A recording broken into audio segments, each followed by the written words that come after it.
ত্যাগের ধর্ম এবং প্রেমের ধর্মকেই বলা হয় ইসলাম।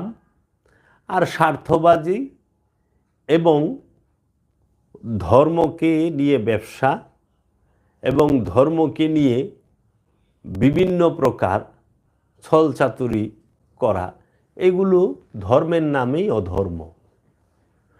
তো বর্তমানে অধিকাংশ ক্ষেত্রেই, অধিকাংশ মুসলিম রাষ্ট্রেই ত্যাগের ধর্ম এবং প্রেমের ধর্ম চর্চাটা খুব কম হয়।